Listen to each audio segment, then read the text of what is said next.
Brasil Cidadão. Sempre trazendo notícias da atualidade do Brasil e do mundo.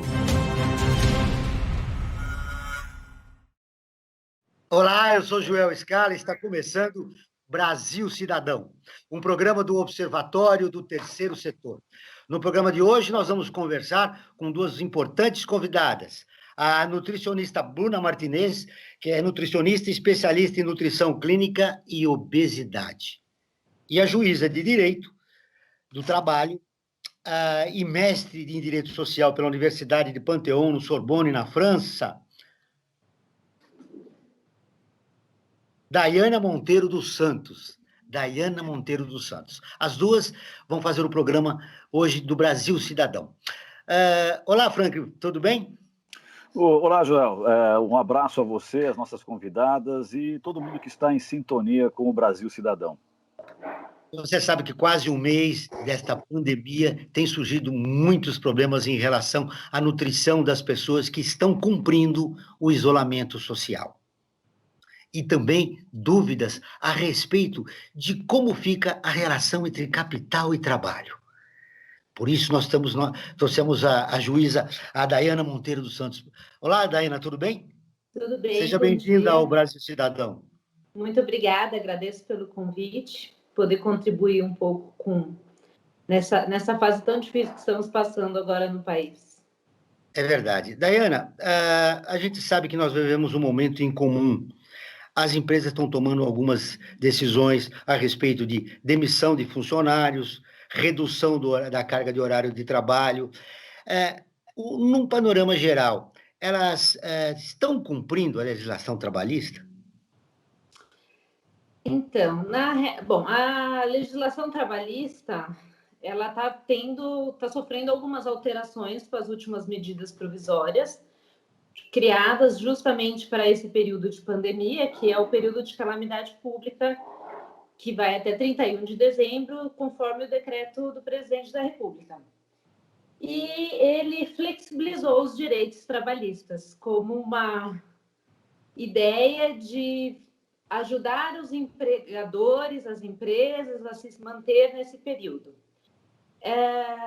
Algumas empresas elas têm já tomado essas iniciativas de adotar as medidas provisórias, mas elas ainda estão... Inicialmente são medidas provisórias, então elas dependem de uma ratificação pelo Poder Legislativo futura. E na minha opinião, elas devem ser aplicadas com uma certa cautela, inclusive algumas já estão sendo questionadas no Supremo Tribunal Federal, que inclusive sobre que reduziu a jornada de trabalho, possibilita a redução da jornada de trabalho, de salário e suspensão do contrato de trabalho, já houve algumas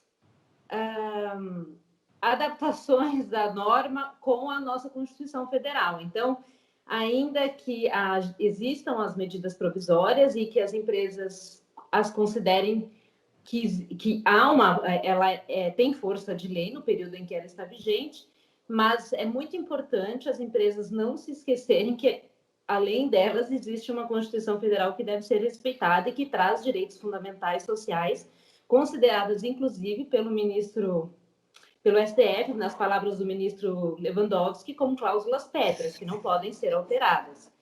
Então, as empresas têm adotado, na minha opinião, eu não acredito que seja a redução de direitos trabalhistas o caminho para melhorar a economia das empresas. Existem outros caminhos que outros países vêm adotando que não vai afetar a renda e dos trabalhadores e a empregabilidade. É o meio que o governo está tomando, mas não acredito que seja a solução mais adequada. Agora, a redução do salário já está acontecendo, mas ao longo do programa nós vamos explorar muito bem esse assunto. Eu quero apresentar a nossa outra convidada, que é a nutricionista Bruna Martinez, que é especialista em nutrição clínica e obesidade. Olá, Bruna, seja bem-vinda ao Brasil Cidadão. Obrigada, Joel, muito obrigada pelo convite, gostaria de agradecer e compartilhar um pouquinho da nutrição com as pessoas que estão nos ouvindo, para a gente conseguir levar um pouquinho mais de conhecimento para todo mundo. Muito bem. O Observatório do Terceiro Setor mantém uma campanha Observatório na Quarentena. Nós já, na primeira semana, do dia 2 de abril, o Franklin vai contar um pouco a respeito dos resultados dessa campanha, porque a gente já começou outra. Mas, inicialmente, a primeira campanha, Franklin, do Observatório, o resultado foi? Olha, nós fizemos uma enquete no dia 2, começou no dia 2 de abril, essa nossa primeira enquete do Observatório do Terceiro Setor, e foi perguntado o que afetava mais as pessoas, se o isolamento social ou era a questão financeira. Nessa enquete, o resultado foi o seguinte: 54% das pessoas que participaram dessa enquete disseram que o que mais afetam elas é a questão do isolamento social. E a questão financeira ficou com 46%.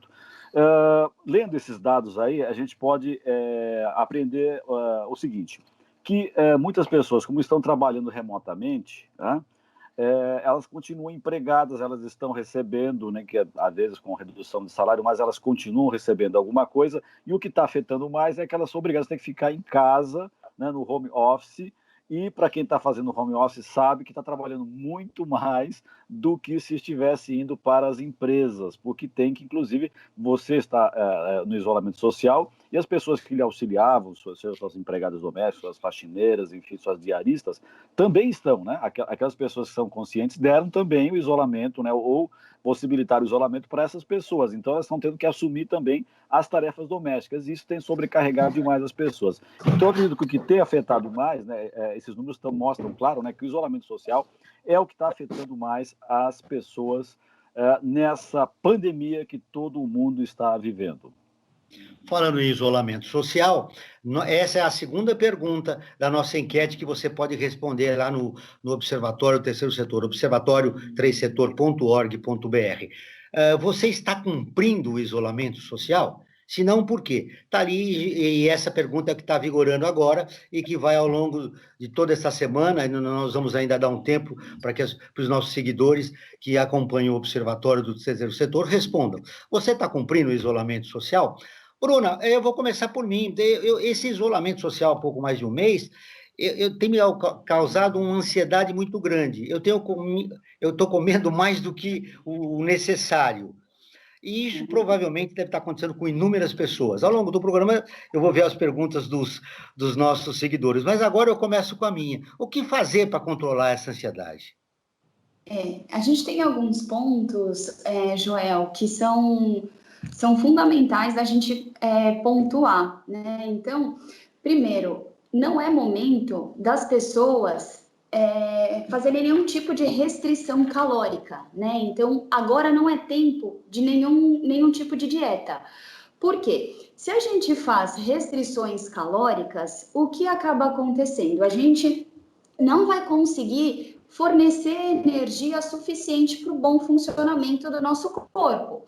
Então, com essa restrição, o nosso corpo precisa dividir essa caloria, essa energia que a gente vai ingerir de uma forma menor. Então, o nosso sistema imunológico começa a ficar afetado com essa restrição calórica, né? Então, uma primeira questão é esse sistema imunológico afetado, que a gente pode falar mais sobre isso relacionado ao coronavírus. E a outra questão, Joel, que a gente pode conversar, que eu acho importante, que você falou da ansiedade, são dessas restrições. Então, se eu faço restrição calórica, isso gera ainda mais a ansiedade. Então, o comer de forma correta, alimentos corretos, saudáveis, é importante. Então, como por exemplo, alimentos integrais, então carboidratos integrais. Então, ao invés de comer um arroz branco, tentar substituir por um arroz integral, uma massa integral que vai te ajudar com a saciedade, né? A digestão vai ser muito mais lenta. Colocar raízes, então batata doce, uma mandioca, um inhame, um cará, também vai te ajudar com essa questão da saciedade.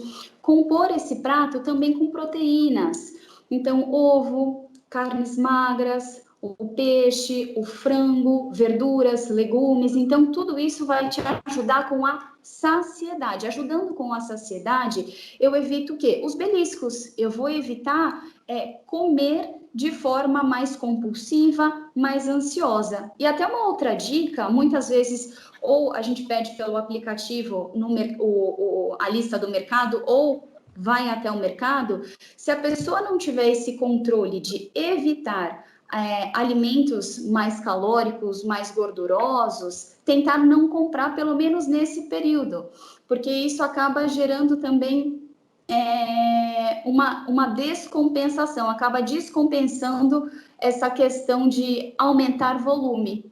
Ou seja, se comprar esses alimentos, coloca um cadeado na geladeira. É isso?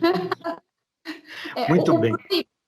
O proibir não é uma palavra muito boa para a gente usar, porque tudo que é proibido fica muito mais atrativo, né? Eu acho que tem que ter um equilíbrio, tem que ter o bom senso. Não vou comer demais, mas se eu tiver com vontade de comer, como uma porção pequena, vou comer de forma mais controlada. Daiana, o que mudou na tua rotina com esse mês trancado em casa? Eu sei que você adiou uma reunião na escola dos filhos, né, para participar do nosso programa. Como tem sido a sua rotina? Então, bom, eu estava, na realidade, quando começou essa suposta quarentena, dizem que é, mas não é, eu estava de férias, então eu suspendi as minhas férias, porque eu tinha viagens programadas, então tudo isso foi quebrado na minha rotina. E desde então eu estou em home office também, assim como todos. Então a gente hoje, onde eu estou atuando, os processos são 100% eletrônicos. Então a gente trabalha à distância e o projeto do tribunal, que já tem até um ato publicado, é a partir de maio fazermos audiências online também. Será tudo online. Muito bem. Você adiou as suas férias. Então, João, Diga, uma Franco. questão, a Daiane disse que a partir de maio começa essas audiências online. Isso em função da pandemia. Você acredita que, passada essa pandemia, essa prática dos julgamentos online, isso vai acabar se estendendo e poderá acelerar o processo da justiça, que as pessoas sempre criticam que é um tanto lento? Desculpa, repetir a pergunta, porque caiu, ficou mudo. Tá. Eu vou te repetir. A partir de maio, você estava dizendo que vão começar os julgamentos online.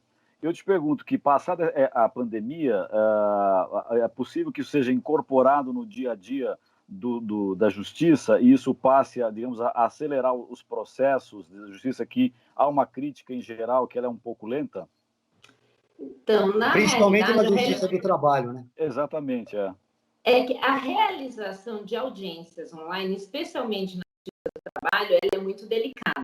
Então, no primeiro ato publicado pelo tribunal, já foi objeto de muito questionamento pelas associações de advogados, porque numa audiência presencial com partes e testemunhas, estamos ali para garantir que uma testemunha não seja manipulada, que uma parte não seja manipulada para responder as perguntas, porque na Justiça do Trabalho, em especial, a oralidade ela é muito presente, diferente da Justiça Federal ou de outros processos da Justiça Comum.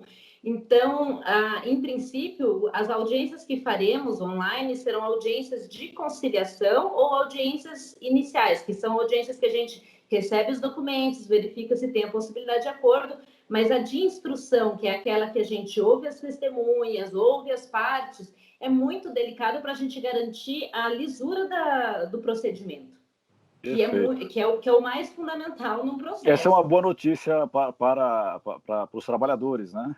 Que é a parte mais fraca nós estamos nesse o tempo todo preocupados com isso, inclusive.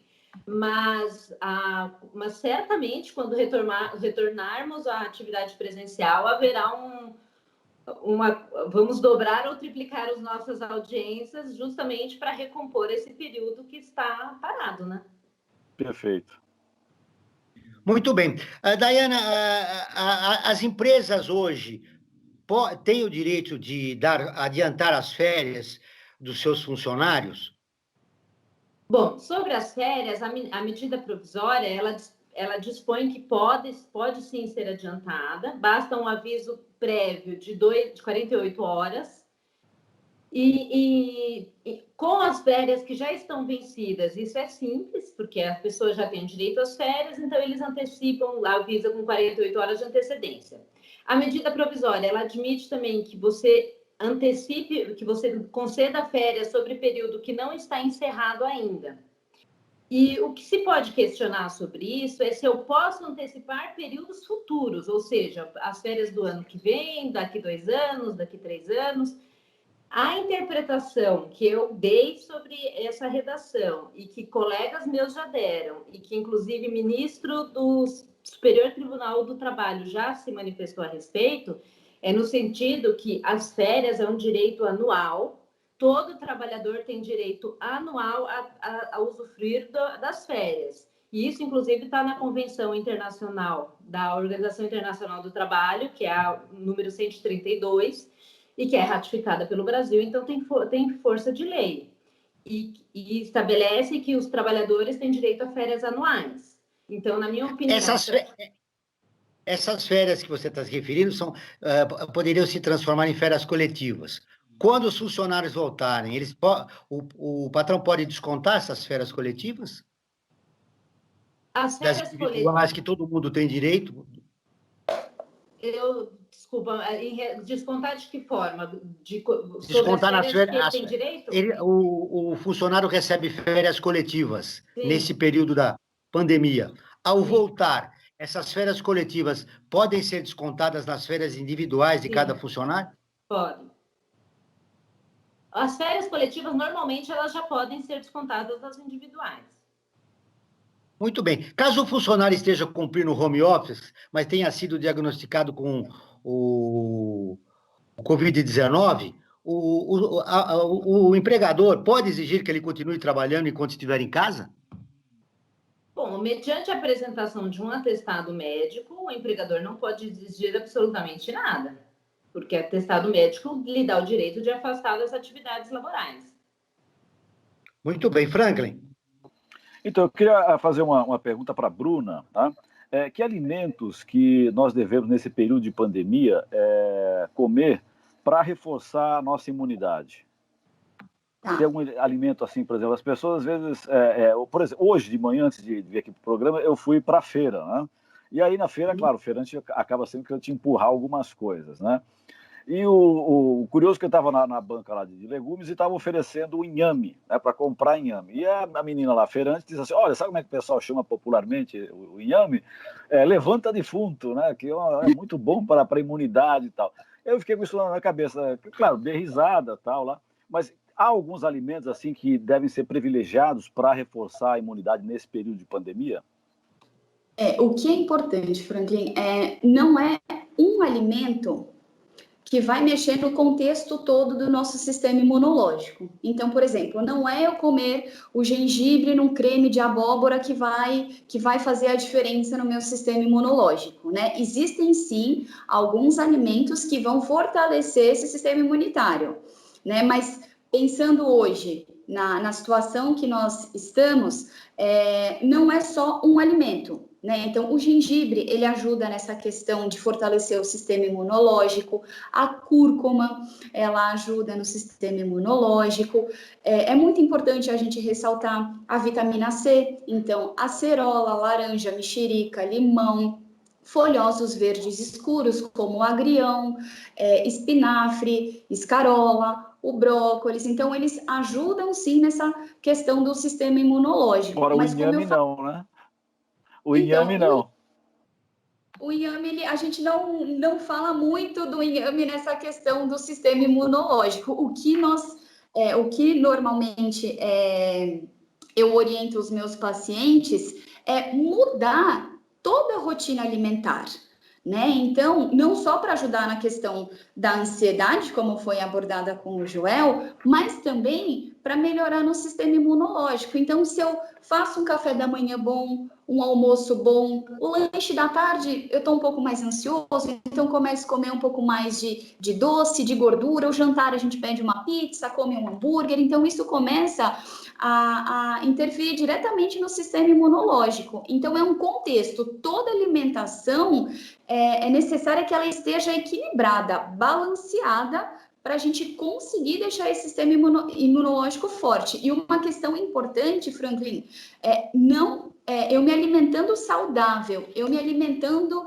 com alimentos frescos, naturais, evitando industrializados, embalagens, isso não vai, eu não vou deixar de pegar o coronavírus, eu vou pegar o vírus. Entretanto, o que vai acontecer? A minha resposta dessa, entre aspas, gripe, ela vai vir de uma forma muito mais leve, né?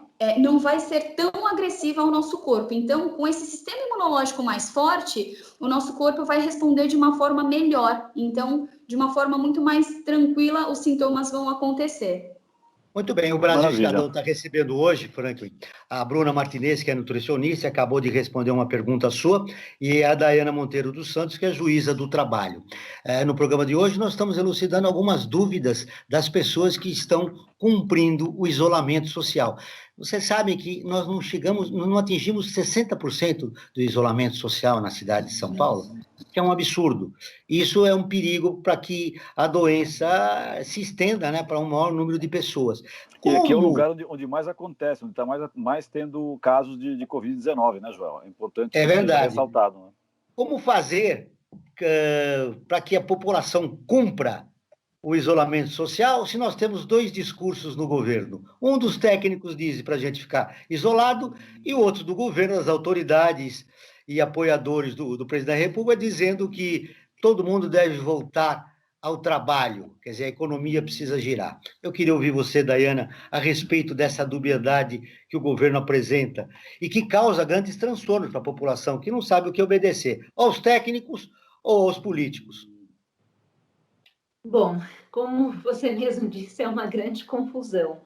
E, na realidade, eu acho que não é benéfico nem para o governo, nem para a visão que a população tem da estabilidade que se espera de um Estado, e nem para a população em si, porque a gente vê opiniões de quem não se importa com o que está acontecendo, porque diz que é tudo uma mentira e que é tudo... estão aumentando os números e que todo mundo morre todos os dias. Muitas pessoas morrem todos os dias. Enquanto que tem aquelas pessoas que estão efetivamente preocupadas. Eu li uma matéria recente de como isso está acontecendo em Portugal, e que Portugal é um dos países com resultado de sucesso no tratamento em relação a coronavírus, sobre as políticas públicas. E Portugal... assim como no Brasil, existe a divisão de políticas, né?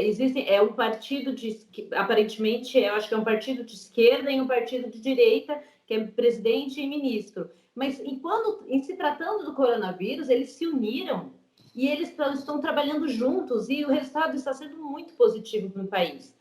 O número de mortes é muito baixo perto da média, e mesmo de contaminações.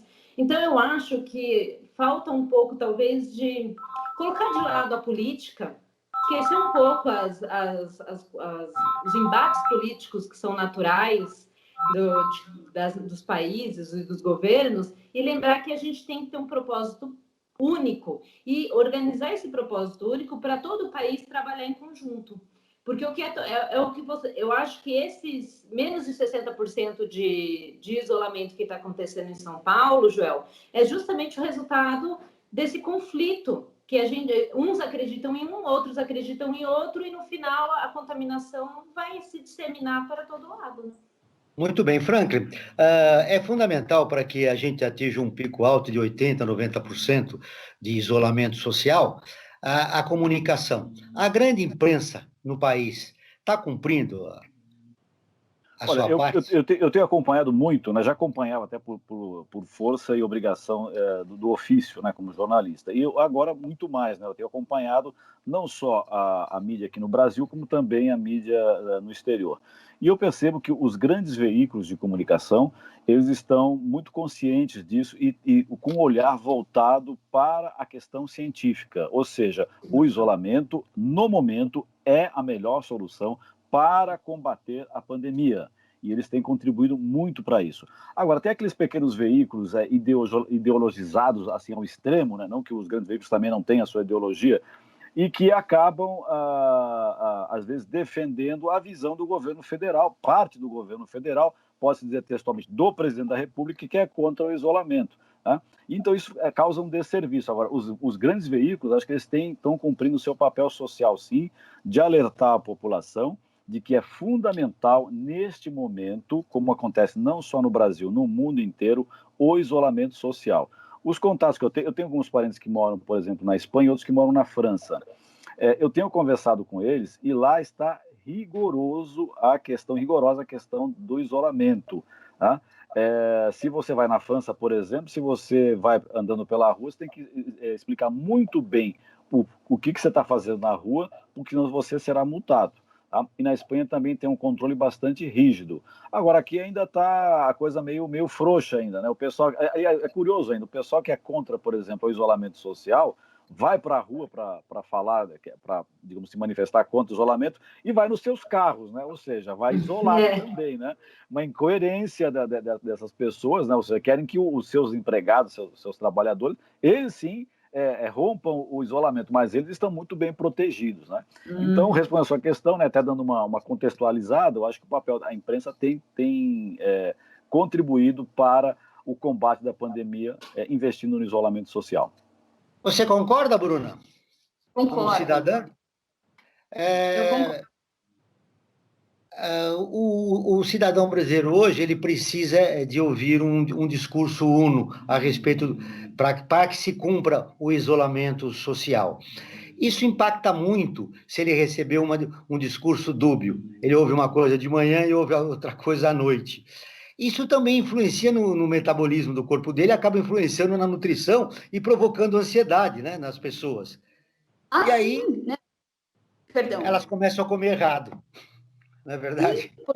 Acontece essa divergência, né? Um fala uma coisa, o outro fala outra, de manhã tá uma coisa, à tarde tá outra. O que acontece? Começa medo, pânico, ansiedade, aonde hormônios são o cortisol, ele vai ser liberado no nosso corpo, e aí o cortisol, o que ele faz com o nosso corpo gera ansiedade, né? Então a ansiedade realmente ela fica muito mais presente também por esse lado. Então, não só a ansiedade de estarmos em casa, a ansiedade da compulsão alimentar aumentar, mas também pelo fato das notícias, né? As notícias, cada hora fala uma coisa, cada pessoa fala uma coisa, o que está certo, o que eu sigo, o que eu faço. Então, isso gera também essa liberação hormonal que deixa o paciente com muito medo, com muito pânico, que afeta diretamente essa questão de ansiedade, né? E mesmo que a gente tenha... a ansiedade, você veja só, Bruna, Dayana, como controlar a ansiedade se nós somos impactados por só notícias ruins, desde que nós acordamos até quando nós vamos dormir. Não tem uma notícia boa, não há cumprimento do isolamento social, um discurso dúbio do governo. Como contornar isso, Dayana? Você, como juíza de direito, você vê o seguinte, olha, como as pessoas podem procurar, pelo menos, ter alguns momentos de normalidade, se elas só consomem notícias ruins durante todo o dia? Bom, uma das minhas dicas iniciais é não ligar a televisão. Mas... O isolamento completo seria uma das soluções. Bom, eu como tenho crianças pequenas, eles passam o dia assistindo canais infantis, às vezes, então isso já dá uma desconectada. Mas o que eu tenho tentado nesse período de isolamento, além do trabalho, que eu trabalho de casa, mas no tempo que sobra, eu tenho tentado fazer coisas que eu nunca tive tempo de fazer. Então, eu estou lendo uns livros que eu queria ler, eu gosto muito de cozinhar, então eu estou inventando. Quem está reclamando é meu marido, porque ele fala que, como eu cozinho muito bem, ele acaba comendo mais. Mas eu estou buscando cobrir essas lacunas do meu tempo que a gente acabava utilizando no trânsito e em outras formas no dia a dia, com atividades prazerosas. Porque se a gente não fizer isso, eu acho que é o que a Bruna disse, a ansiedade toma conta e aí a gente começa a fazer tudo errado. Olha, a Daiana colocou, olha que coisa interessante, Bruna, a Daiana colocou um aspecto muito importante na nossa conversa. O lado afetivo, as relações de afeto, seja com o marido, com o filho, com o irmão, com a irmã.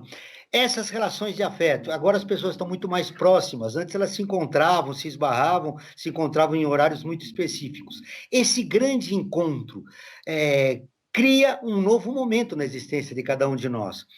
Isso ajuda ou não numa nutrição balanceada? Eu só queria voltar, Joel, até só na pergunta anterior.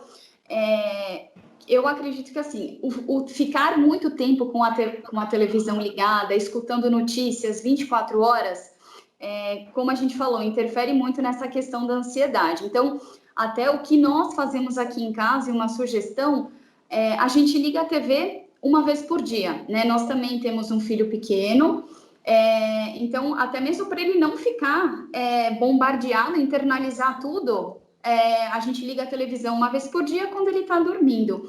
E alguns métodos, algumas alternativas que a gente pode fazer é a prática da atividade física, que vai liberar a dopamina, que é um hormônio que vai te dar prazer, felicidade. Então, que seja 20 minutos de atividade física em casa, que seja tem alguns profissionais, alguns canais no YouTube ou alguns meios de comunicação que eles passam alguns treinos gratuitos para a gente conseguir fazer. Então, atividade física é interessante, a meditação é algo muito bacana para fazer, que faça 1 minutinho de meditação, 2 minutinhos também, isso ajuda muito a acalmar essa questão.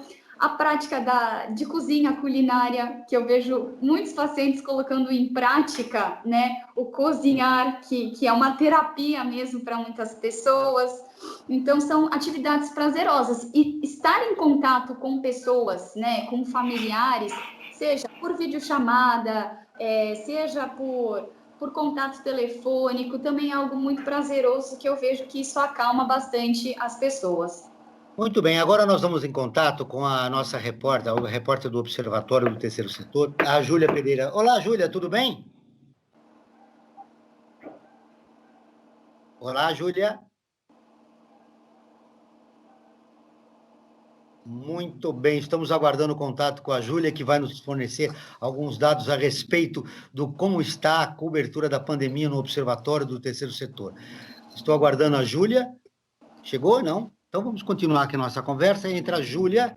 Oi, Joel. Muito bem. Olá, Júlia, tudo bem? Tudo bem, e você? Que informações você traz agora para o nosso programa no dia de hoje?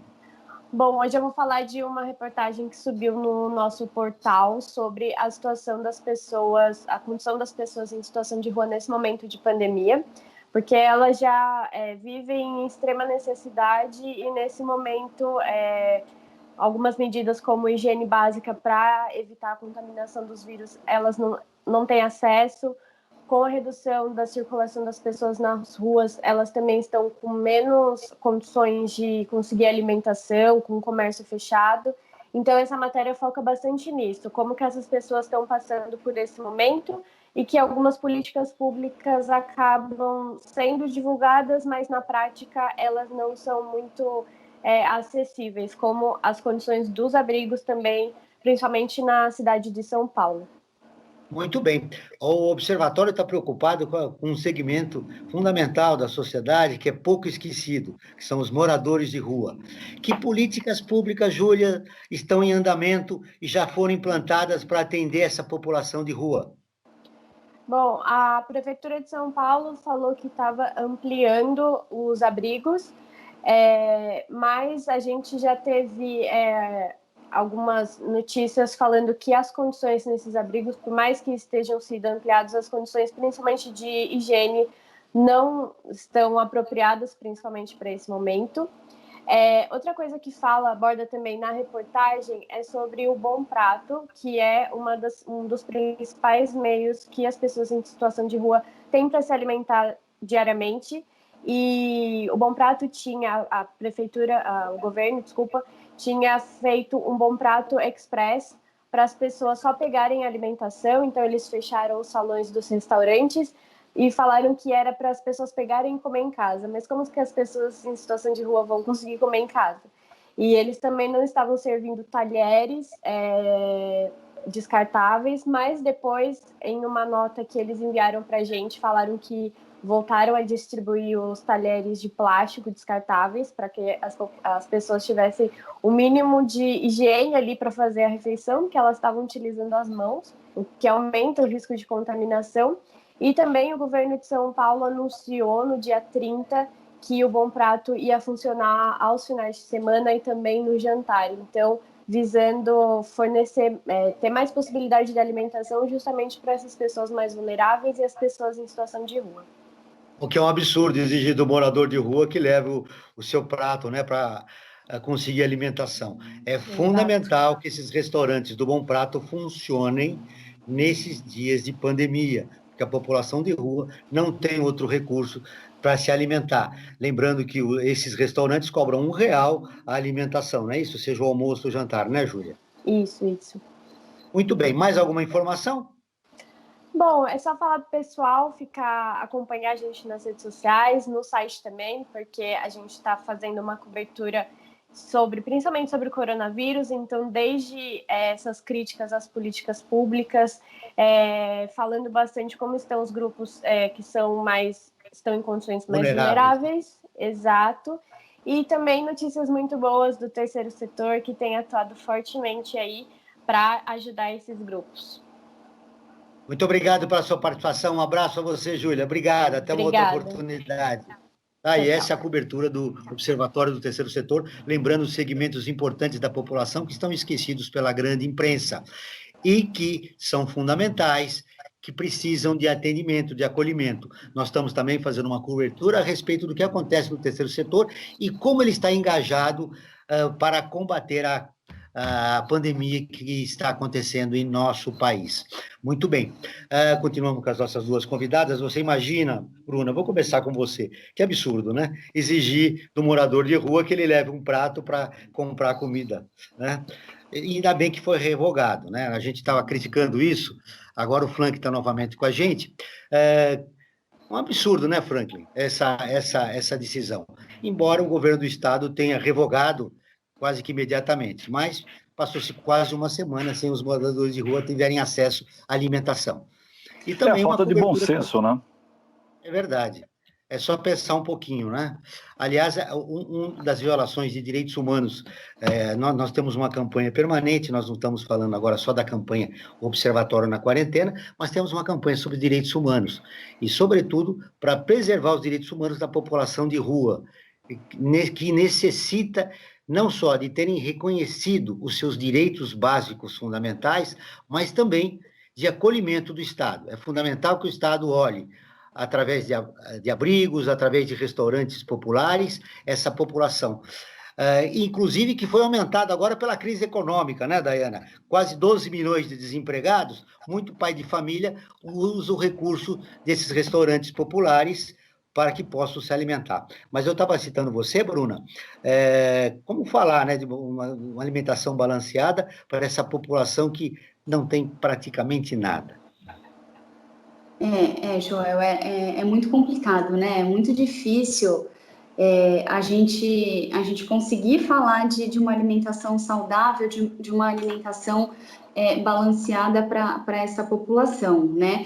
É importante que, pelo menos, dentro dessas unidades de alimentação que são servidas, acredito que sim, tem uma nutricionista, né, para tentar balancear o mínimo do cardápio para essas pessoas, né? Mas é realmente muito difícil a alimentação equilibrada para as pessoas, que seja uma alimentação, né? Mas e o resto? Isso vai compor o que a pessoa precisa durante o dia todo? Aquela necessidade calórica a gente vai conseguir completar durante o dia? Provavelmente não. Provavelmente a gente não consiga. Então, essas pessoas, elas ficam muito mais sujeitas ao quê? Pegar a doença, né, e ter sintomas muito fortes, sequelas muito grandes, e a gravidade disso vai ficar muito pior nesses moradores de rua, né? Então, o resultado final é muito preocupante, é muito triste para esses pacientes, para essas pessoas. Para essa população de rua, né, Franco? Exato. Exatamente, exatamente. E eu teria uma questão para a Bruna também, Joel, a respeito da higienização dos alimentos, né? Porque as pessoas falam, você não pode colocar a mão aqui, tem que lavar bem as mãos e tudo mais. Você vai, compra o alimento, e tem certos alimentos que às vezes é complicado. Como é que você vai higienizar, por exemplo, banana? Né? Você vai lavar as bananas, você vai passar algum produto. Quanto tempo? Será que esses alimentos ficam também contaminados, como ficam os objetos de metal, o papel mesmo? Né? O vírus pode ficar 24 horas no papel, por exemplo. Então, eu tenho essa dúvida, acho que muita gente tem essa dúvida, eu tenho acompanhado até pelas redes sociais, né? Como que nós podemos fazer para higienizar os alimentos? Porque a embalagem é muito fácil, você pode lavar o seu litro de leite com sabão e tal, não vai alterar nem um pouco o produto. Mas e esses alimentos in natura, como é que a gente faz para higienizá-los? Então, segundo o Ministério da Saúde, né, segundo algumas cartilhas, Franklin, entre aspas, muito simples da gente conseguir higienizar isso. Então, chegou do mercado, chegou da feira, depois de toda a nossa higiene, né, a gente começa a higienizar esses alimentos. Como? Primeiramente, nós vamos passar em água corrente esses alimentos, sejam as frutas, sejam os legumes e as folhas. Em especial as folhas, nós vamos higienizá-las uma a uma, né? Folha por folha, somente em água corrente. Depois dessa higienização, o que nós vamos fazer? Uma solução. 1 litro de água para 1 colher de sopa de água sanitária. E nós vamos colocar esses alimentos por 15 minutos nessa solução. Passado 15 minutos, nós vamos descartar aquela água e higienizar novamente em água corrente esses alimentos, né? Os alimentos que nós formos utilizar no momento, já começa a utilização, o preparo. Muito bem, parece que a Bruna voltou. Continua, Bruna. Você tinha interrompido um pouquinho o teu contato conosco. E os alimentos que nós não iremos utilizar, a gente guarda em recipientes já higienizados, fechados na geladeira. E muito importante, deixar os alimentos eles secarem natural, não utilizar nada para secar os alimentos. Então, deixar um pouquinho esse alimento exposto em casa, né? Secar e depois ou usar ou armazenar de forma bem fechadinho, bem lacradinho. Tá aí uma dica importante para nós, para todos nós, né? Muito bem, olha, uma pergunta chegando aqui, Frank, olha que interessante. Essa pergunta veio aqui da Zona Oeste de São Paulo. É para a Dayana. Dayana, caso o funcionário esteja trabalhando em home office, benefícios como o Vale Transporte e o Vale Refeição podem ser descontados? O Vale Transporte, ele é um benefício que é vinculado diretamente ao deslocamento para o trabalho. Então, o Vale Transporte, ele não vai ser pago, não precisa ser pago. O empregador, ele pode deixar de pagá-lo, mas também não pode descontar os 6% da folha de pagamento sobre o Vale Transporte, que também existe essa possibilidade. E em relação ao Vale Refeição, em tese, também está relacionado ao deslocamento do trabalhador à empresa, mas, ao mesmo tempo, ele está trabalhando e ele se alimenta em casa. Então, isso já é discutível. Na minha opinião, poderia ser exigido a permanência do pagamento do Vale-Refeição. Porque ele está trabalhando no home office, Exatamente. Ele está se dedicando um tempo à empresa, ele teria direito a se alimentar. Exatamente. Porque tem uma cesta básica, no caso, né? É a questão da cesta básica. A cesta básica, eu acho que não pode nem ser interrompida, que tem empresas que, além da cesta básica, elas pagam um vale-refeição. Tem algumas que não fazem uma coisa ou a outra, né? Exato. Se dão a cesta básica, não dão o vale-refeição, né? Muito bem. Nós temos aqui chegando muitas perguntas aqui para as nossas convidadas, mas Bruno, você sabe que eu estava lembrando aqui, eu entrevistei uma nutricionista há alguns anos, e ela foi naquele varejão do CEAGESP, no final, tudo aquilo que os feirantes descartam. Aliás, os feirantes também estão sendo muito atingidos por essa pandemia, né? No dia eu fui na feira, não tinha praticamente ninguém. Eu moro na zona norte da cidade. E ela produziu algumas dicas de pratos que foram recolhidos daquelas verduras e daquelas frutas que foram jogadas e que estavam descartadas. E ali se recolheu e ela fez uma alimentação muito interessante. Essa também é uma dica, né, para as pessoas que estão com poucos recursos. Desde a semana passada, o governo já está disponibilizando R$ 600, que eu acho que é uma quantia muito baixa para uma família. Que alimentação muito barata, né? Vamos dizer barata, que poderia ser feita pelas famílias que estão com poucos recursos financeiros, Bruna, nos dias de hoje, e elas precisam comer. E estão recebendo R$ 600, né? Está desempregado. Como fazer para que ela coma, né? Ela, a família, o pai, os pais e os familiares em geral. Sim. O que é muito importante, né? Se conseguir, e sempre no final da feira, é uma alternativa muito boa na xepa, né? Porque a gente já tem com os valores menores dos alimentos, né? Então, a xepa é uma alternativa muito boa para as pessoas fazerem. Além disso, Joel, tentar alimentos na safra, alimentos da época, que além de serem mais baratos, né, o sabor é muito melhor, a qualidade também vai ser muito melhor. Então, sempre alimentos da safra, alimentos da época. Então, tentar buscar essas coisas, né? E tentar evitar os industrializados, que são muito mais caros, né? Os alimentos industrializados, ou então até mesmo nos mercados, aqueles alimentos já higienizados, que são muito mais caros. Então, eu vejo que a feira é algo muito mais acessível. Nós estaremos ajudando os pequenos fabricantes, né, que tem muitas campanhas com isso. Vamos comprar dos pequenos fornecedores, dos pequenos fabricantes. Então, a gente também vai ajudar essas pessoas.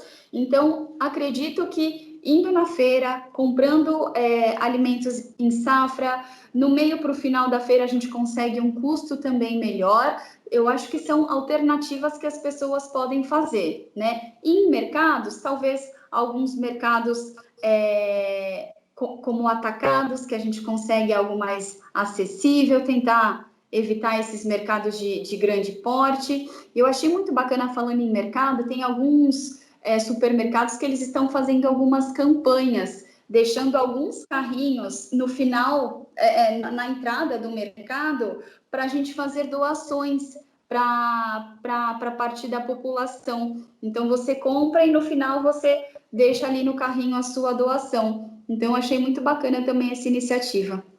Interessante essa iniciativa. Dayana, tem pessoas que estão no trabalho, poucas pessoas estão trabalhando porque têm serviços essenciais, tá? Trabalham em serviços fundamentais que não podem parar e estão em sistema de revezamento. Mas essas pessoas, às vezes, têm dúvidas e acham que a empresa está cometendo alguma ilegalidade. Existe um plantão na Justiça do Trabalho para atender casos urgentes de denúncias para que funcionários, que as pessoas simples que se sintam lesadas, né, pela empresa, possam consultar?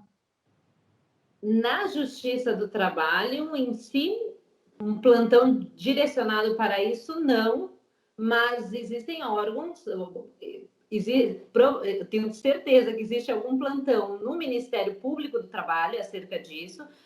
Os trabalhadores, eles podem buscar ainda seus sindicatos, que embora eles estejam mais enfraquecidos, eles existem e eles atuam, e também o Ministério do Trabalho por meio de suas superintendências, mas a Justiça do Trabalho diretamente não tem canais diretos. A gente existe o plantão para atuações processuais, então liminares, cautelares, para preservar direitos dos trabalhadores, mas é uma atuação processual, e aí tem juízes em plantão que atuam nesse sentido.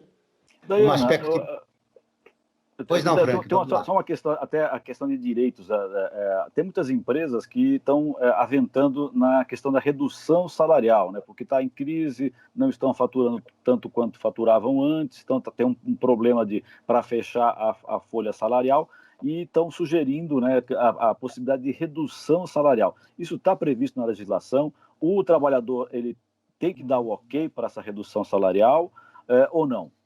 Então, nós temos agora a medida provisória 936, que ela foi editada no dia 1º de abril deste ano, justamente para esse período de calamidade pública, e ela permite a redução da jornada com a redução proporcional do salário ou a suspensão do contrato de trabalho.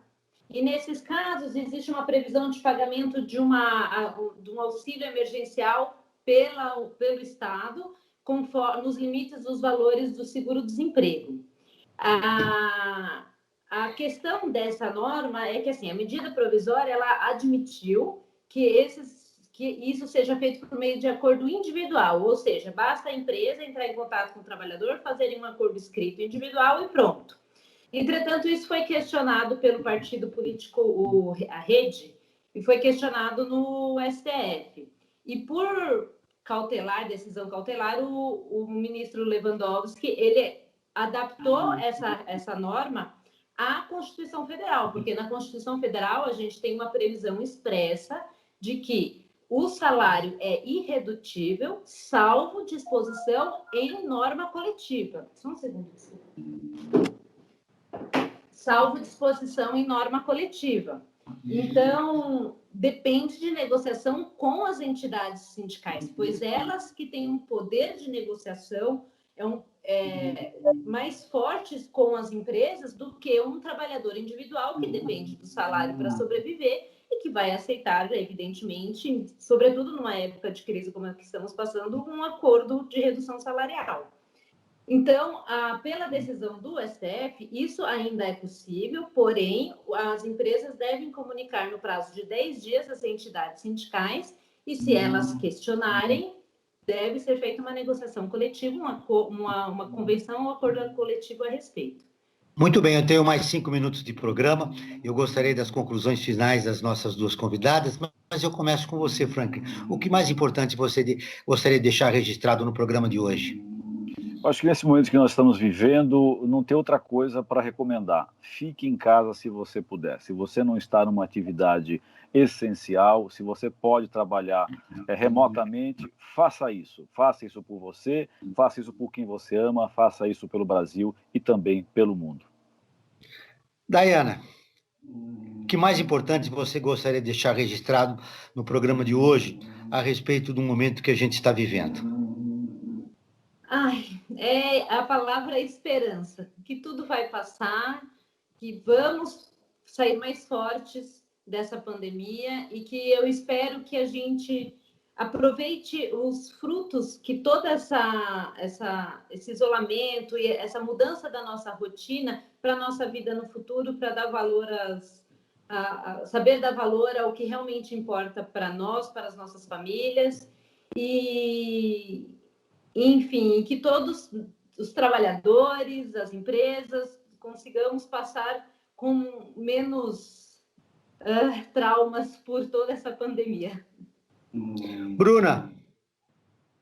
Eu espero que as pessoas sejam éticas, sejam cuidadosas. Se tiver qualquer suspeita, né, de gripe, de coronavírus, de qualquer sintoma, que fique em casa, que não saia de casa, porque primeiro a gente precisa cuidar da gente, para depois a gente conseguir cuidar das pessoas. Então, fiquem em casa, né? Eu acho que é o discurso que a gente pode falar, fiquem em casa e sejam éticos. Meus agradecimentos à nutricionista Bruna Martinez, à juíza de direito Dayana Monteiro dos Santos. O Brasil Cidadão fica por aqui. Nós voltaremos na próxima semana, sempre na luta por uma sociedade mais justa, solidária e sustentável. Até o próximo programa. Brasil Cidadão. Sempre trazendo notícias da atualidade do Brasil e do mundo.